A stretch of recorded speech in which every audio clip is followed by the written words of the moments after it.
Update. I know I'm not a biological father, and I revealed I knew as soon as she gave birth. Original post. I'll try to keep this short because I'm planning to go to a bar soon. I found out when she was about 6 months along. The guy Brian approached me at work. Are you Sarah's boyfriend? I said yeah and asked what he wanted. He said he was sorry, that he had slept with her and swore he didn't know that she was with someone, which I don't believe. He then pulled out his phone to show the texts between them. They had been sleeping together or linking up for at least a year. Then she found out she was pregnant, and they came to an agreement to just pretend the baby was mine. In return, she wouldn't lose her perfect life, and he wouldn't be responsible for a baby. I knew it was weird. We had been having problems trying for a baby, and all of a sudden she got pregnant so easily. But he explained that he had been thinking about it, and he recently became a Christian. He said that he couldn't live his life knowing that I was living a lie, while his child didn't know their real father. So yeah, I told him I'd keep in touch, and to not say that he said anything just yet. I've had a lot of time to think, but ultimately I decided to wait until she gave birth, to hurt her in her most vulnerable moment. I'll spare the details, but she went into labor, baby was born and was taken to the NICU to be monitored for a bit. What should have been a beautiful moment of holding my baby was the most heartbreaking time of my life. Just knowing that he was not mine hurt me. Once she was sewn up and comfortable, I started packing up my stuff to leave. She asked where I was going, and I just told her, I know I'm not a baby's father. You can act all shocked, but I know.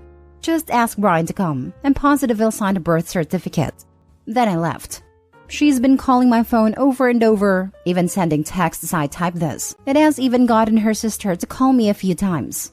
It was hard pretending these last few months, but I think I'm satisfied. I feel really, really heartbroken though. I was planning to propose to her on the day our baby was born. I was gonna make her the happiest woman ever.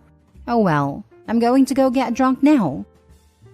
Now for the top comments before reading the updates. I did sigh for relief when I saw you're not married to this woman. Take power from that. You can move on much easily. Same. Good riddance. I'm so sorry. No one deserves this. The crap she pulled is absolutely evil. It will get better with time, and you will be happy again with someone who deserves you.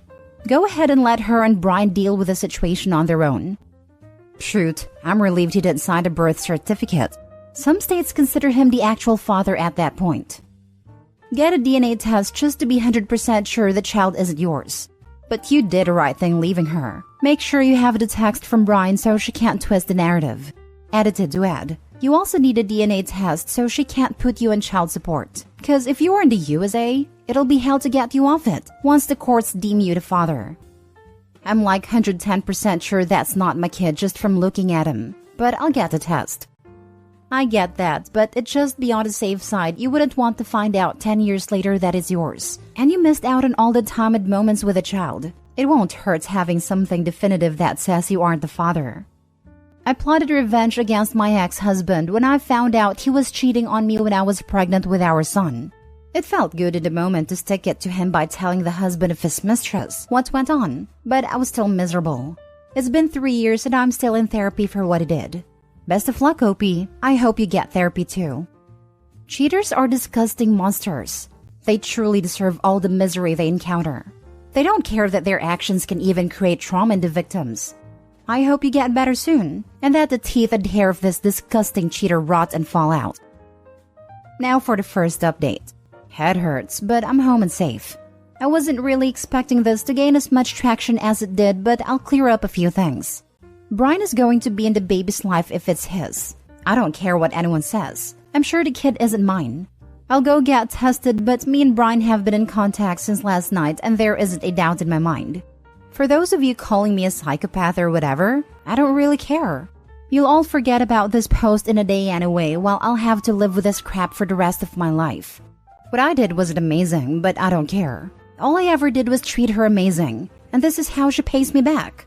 If you think this is fake, go read something else. Doesn't matter to me. Second update 20 days later. Hi everyone. I just wanted to start by saying I would have updated sooner, but it takes a bit to get test results back. I've also been working on myself in the time being. Thanks for all the support. I'll cut to the chase. I am not the father. But I already knew that deep down. Brian and the baby are a match, so that pretty much answers the question.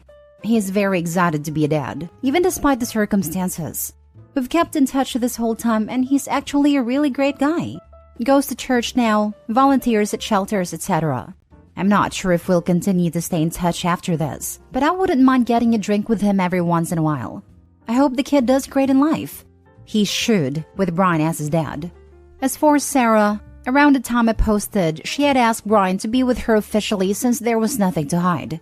As far as I know, he has not taken her up on that offer and just wants to co-parent for the sake of being in his kid's life. I think that's very smart of him, honestly. Me and her have talked as well. We talked about where it all went wrong.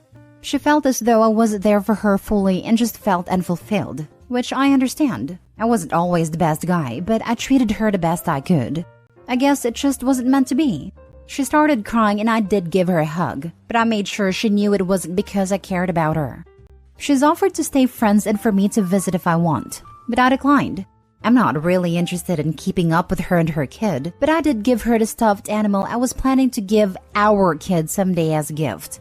She's been staying with her mom and has fully moved out her stuff.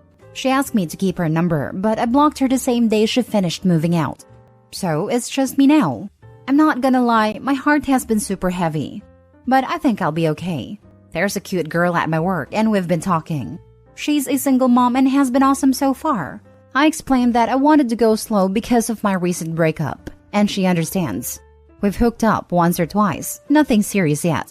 I just want to be by myself for now, but I'll likely give her a shot when I'm ready. That's it for now. I'm depressed, but I'm working out now at least. I never want to talk to Sarah and will likely never see her again. It sucks because she was such a big part of my life, but that's gone now. Thanks for all the support. I'll answer questions if you guys have more. Edit. Just wanted to mention that I still don't feel bad about what I did. I can tell she's still hurting, but I definitely think it's deserved still. You handled that all incredibly well. I'm glad you gave us an update because this internet stranger was concerned and rooting for you. Everything meant for you will find you, and you'll be a great partner and parent if you want one day. Hang in there. Yeah, you did it right. Work on yourself a little now and be yourself. We'll overcome all. Cheer up. Yeah, you got this. We've all been through our fair share of trauma and we always overcome them because we grow and move on. It'll be a long process, but it'll be worth it. I believe in you, and I know for a fact that everything bad happened to you will be compensated in the form of everything good. Good luck. Just felt I should mention though that repeatedly hooking up with a single mom from work is not moving slowly or carefully. If you really want to heal from your last relationship, I'd advise foregoing hookups in favor of being single and hanging out with friends. Also, if you're feeling at loose ends, confused, etc., do a nice single mom a favor by being careful not to give any impression that you're developing feelings for her, if you're honestly not interested in anything lasting. More people say they can do strictly friends with benefits than can actually do it. Yeah, I definitely don't want to add more drama to her life, with her being a mom and everything. I'm interested in her. I just want to focus on getting myself in a good spot so I don't drag crap into my next relationship. The hookups was her idea mostly. She said she was fine with the casual stuff. I'd definitely be honest with her if I completely wanted to stop seeing her, or didn't think it would go long term. Just to let you know, her excuse for cheating is so BS. If her needs weren't fulfilled, she should have communicated that, instead of lying and waiting to find out if she could get away with cheating or not. OP, you handled this so well. I wish you peace in mind. Yup. Soon as I read that part, I went, oh yeah, she's full of it. I think in a way OP knows this. Now for the last story. Update. Would I be the a-hole for moving away from my disabled boyfriend? Original post. I, 25 female, have been with my boyfriend, 25 male, since we were 19. When we were 23, he was injured in a skiing accident. His injuries were so severe that he was paralyzed from the neck down, that he has been semi-comatose ever since. Other than that, he can do very little. He is no longer there. His body is essentially functioning on autopilot. There are more medical issues, but I do not want to divulge his private information any more than I have to. We were planning to get married, and I still love him very much. Since his accident, he has lived at a hospital and then his parents. We lived together, but our 5th floor apartment was not suitable for his needs, and I worked too much to care for him. His parents live 90 minutes out from our city. I visit 4 out of 5 times a week, sometimes more if I can. It's been a point of contention between his mother and myself that I do not visit every day. I literally cannot do this with the hours I work, and I'm scared I will get in a road traffic accident driving in the dark and icy conditions, as we live in a very snowy, icy state. His family basically lives on a mountain and runs a skiing resort, so the roads are terrifying. I work in a small and intensely competitive field. The salary I'm on right now is fine for the city I live in, but I could be earning almost double if I relocate. I've been offered an amazing job across the country, and I really want to take it. When I told his mother about how I was considering this job, she lost it. She told me I was an awful person to consider moving away from him. She said I was betraying him by abandoning him and moving on. I told her that I couldn't just stop living because of what happened, and she started screaming at me. I am empathetic because I understand that she feels as though the world is moving on without him. I feel that way too. I am very conflicted. I am unsure if it is wrong to do this. Me and my boyfriend had promised we would marry each other, and I do feel like I am abandoning him. Would I be the a-hole for taking the job? Not the a-hole. From what you described, he has no idea you're there. And you're very kind to have hung on this long. But you can't keep putting your life on hold for someone who is permanently semi-comatose. This is about his mother not wanting to feel abandoned. It's not about him.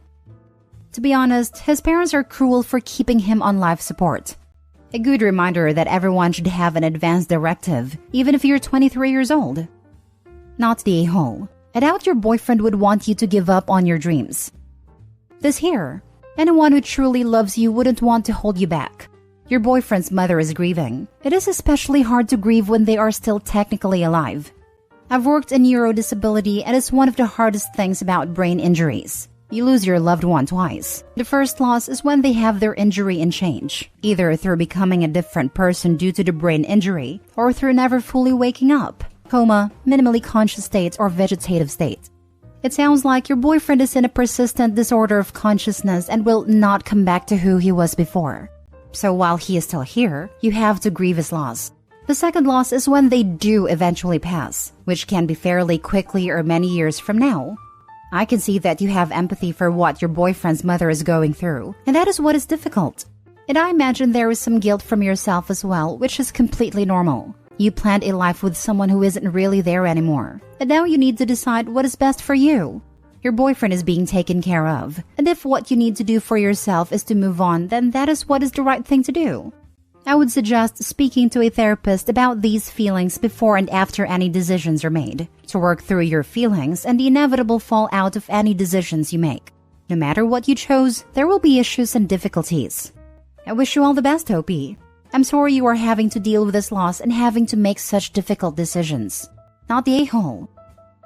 Now for the update. I just would like to update anyone who left a kind comment and might stumble upon the update. That post and the comments and chats I received have pushed me to accept the job. I moved cities January 9th. I start my job January 16th. This is all happening very quickly, but I have realized that I do need to put myself first. And I am not an a-hole for living my life, despite it being incredibly painful. My boyfriend's mother does not agree though, and she's no longer speaking to me. I am not allowed to see my boyfriend, who I guess is no longer my boyfriend and hasn't been for 2 years. I knew this would happen, so I said goodbye to him before I told her. I do not want to repeat what she said to me, however, it was awful. She says I ruined Christmas because I made a decision on the 23rd. But she knew this was possible, and it was a time-sensitive offer. As one commenter said, it was never going to be a good time to do this. On the plus side, her hating me has made it so that I have to leave for this job, and I have no ties here anymore. I may be the a-hole in her eyes, but this is what I need. I am having fleeting moments of regret, but my family and therapist have said that in the 5 days since making this decision, I seem lighter. I am excited for this new chapter. Thank you again for the kind comments. Thank you for the update. You've done nothing remotely wrong. Good luck, Opie. You deserve happiness, and I'm certain it's what he would have wanted. Opie's not the a-hole, but I'm curious about the extent of her partner's injury.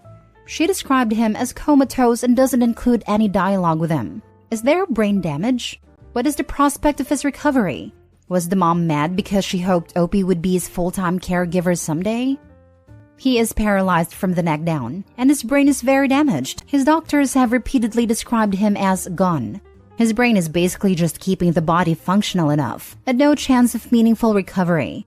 His family pay for in-home nurses at their house. He is well looked after, and they are lucky enough to be able to pay for this indefinitely. She has never tried to give me caregiving responsibilities, but so many people have suggested what you are suggesting. Try to not feel guilty. Your boyfriend is not there anymore, and you have already been grieving for 2 years. It is time to move on, which is what any sane person would advise you to do. Congratulations and good luck with your new job and best wishes for your future. You have done the right thing, and I'm so pleased to hear this update. Your boyfriend would not have wanted you to spend your life doing nothing, going nowhere and not moving on, no matter what his mother says. I hope this is a beautiful new beginning for you. Came to say exactly this. I understand mom is hurt, but she is selfish to expect OP to die inside too. Grief does strange things to us. Her moving on is a signal to the mother that the world is going on without her son, which is hard for grieving parents to accept. My own mom has been through this with every life milestone I go through, due to us losing my sister about a decade ago. OP is still making the right decision by allowing herself to move forward, and her empathetic heart is wonderfully strong. I wish her all the best as she lives her life for herself. For those that are angry at the mother in this story, I suggest you watch Steel Magnolias. It's a movie that does a wonderful job showcasing exactly what parents in these situations go through.